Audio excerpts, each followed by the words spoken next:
I'd like to cover just briefly the differences between nuclear fission, which is what we have now, and nuclear fusion, which I fervently believe is the energy of the future.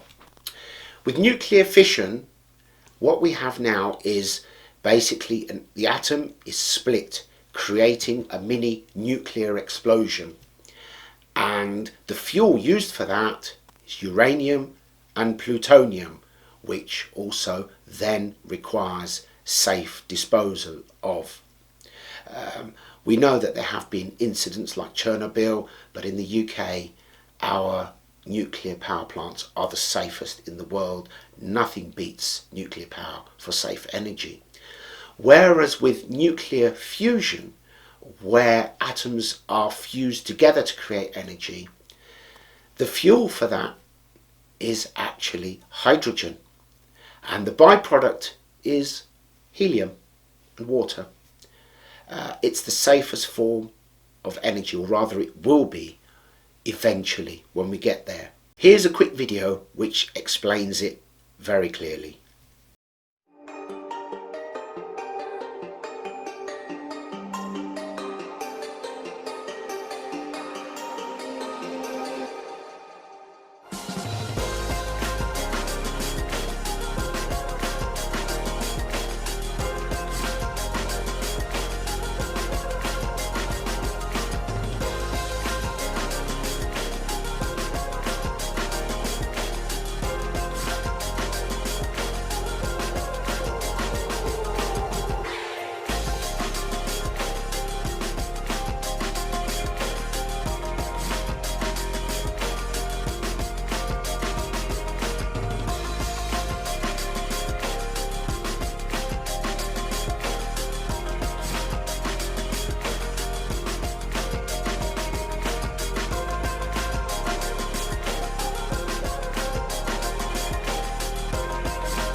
As you can see, nuclear fusion is definitely the energy of the future, and I do hope that we get there in my lifetime. I would love to see it.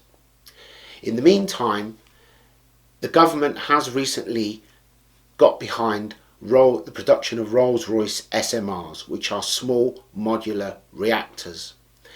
They are built remotely, almost in kit form. They can take up to 5 years to install instead of 10 or 20, but in reality it will be much less than that. And one SMR, which can be disguised as a beautiful building, you wouldn't even notice that it were there, can not only power a city, depending on the size, it could even power an entire county, or there could be two side by side that would just give limitless energy with a 100% uptime. Unlike these monstrosities that are blighting our countryside, which only work about 25% of the time, if we're lucky. So that's the direction we need to go. And in the meantime, first and foremost, as I said previously, the focus should be on insulation, because people spend out thousands to install an air source heat pump, and then find afterwards, if they're not warm enough, that they then need to spend thousands more on insulation. Whereas if they went about it the other way round, if out of the 26 million homes in this country, just 10 million were insulated to the standard that is available in this day and age, the reduction in energy and therefore emissions would be tremendous, and it would have far more effect than looking at other options. If you are a scientist, if you can enlighten us more about fission versus fusion and the future, I'd love to know. I'm sure that we would all love to know, we need to know, and most importantly, we all have the right to know. See you in the next video.